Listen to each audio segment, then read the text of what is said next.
Good morning everyone and welcome back to my channel. সকাল সকাল পুজোটা সারলাম, আর এদিকে মায়ের পায়ের কী অবস্থা সে তো কালকে দেখানো হয়নি, অনেকটা রাত্রি হয়ে গিয়েছিলো। এখন আপাতত এইভাবে ব্যান্ডেজ করে রাখা রয়েছে, আর ফুলেও রয়েছে, ব্যথা তো থাকবেই। আর হাঁটা চলা সেভাবে খুব একটা করছে না। এদিকে বসিয়ে দিয়েছি চা, কতবার যে হয়েছে সে অগুন্তি। রান্নাবান্নাও কমপ্লিট। লাঞ্চ করে আমরা একটু বেরোবো বাইরে আর কি, বাজারে। সবারই মোটামুটি লাঞ্চ হয়ে গেছে, শুধু ঋষির পাপা এখন অবধি যেহেতু আসেনি কলেজ থেকে, তাই ওর এখনও লাঞ্চটা হয়নি। ও আসলে লাঞ্চ করবে, দেন আমি তো রেডি হয়ে বসে আছি, বুঝতেই পারছেন। বেরোবো বাজারের উদ্দেশ্যে। পুজো শেষ না অবধি আমার কেনাকাটি শেষ হবে না। পুজো শেষ হবে, আমার কেনাকাটিও শেষ হবে। হ্যাঁ, বাইরে আজকে বৃষ্টি হচ্ছে না, তবে মেঘ মাঝে মাঝে ডাকাডাকি করছে। তো ঝটপট বেরোতে হবে। ঋষি ওদিকে ঘুমোচ্ছে, মা রয়েছে, ব্যথা তো রয়েছে পায়ে, এই জন্য মা খুব একটা বেশি ঋষিকে সামাল দিতে পারবে না, তাড়াতাড়ি ফিরে আসতে হবে। অপেক্ষা করছি কতক্ষণ সে আসবে, খেয়ে টেয়ে নেবে, বেরোবো। প্রায় এখন 3:30 বাজছে, দেখি কতক্ষণই আসে। ঋষির বাবা আসলো, ওর খাওয়া দাওয়া হলো, কিন্তু বাইরে দেখলাম কীরকম অঝোরে বৃষ্টি হচ্ছে। আবার অপেক্ষার অবসান ঘটলো। আমরা আসলাম বাগরিচাতে। মায়ের এই পর্দাগুলোকে এখান থেকে স্টিচ করে নেব। আর এদিকে আমি কিছু কটন বেশ পর্দা দেখছিলাম আমাদের ওই বাড়ির জন্য।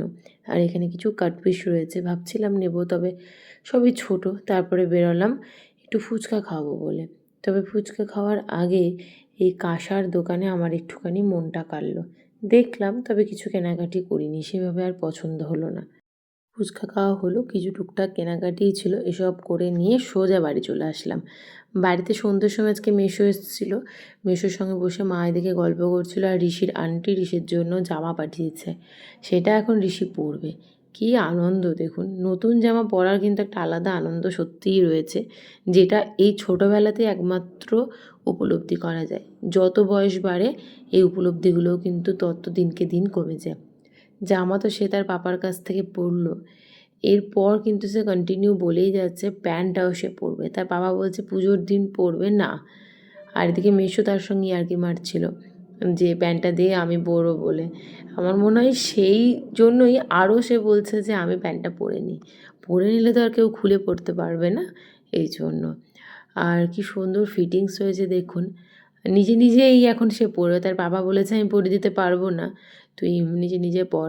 যাই হোক, আলটিমেট পাপার আবদার তো পাপাকে রাখতেই হবে, তাই পাপার আবদার রাখতে এখন তাকে প্যান্টটা পরিয়ে দিচ্ছে। খুব সুন্দর হয়েছে ড্রেসটা। আর রেড কালার, ইয়েলো কালার ঋষিকে মা হয়ে বলবো না, সত্যি খুব ভালো লাগে। মানে আমারও ভীষণ পছন্দ। লাইট কালার যেরকম পছন্দ করি, সেরকম ডিপ কালারও আমার কিন্তু বেশ ভালোই লাগে। ছোটোবেলায় যদি একটু লাল, হলুদ, নীল পরবে না, তার কবে পরবে বলুন। আর এরই সঙ্গে আজকে ব্লগটাকে এখানেই এন্ড করছি। দেখা হবে কালকে নতুন একটা ব্লগের সঙ্গে নিয়ে। Bye bye everyone and good night.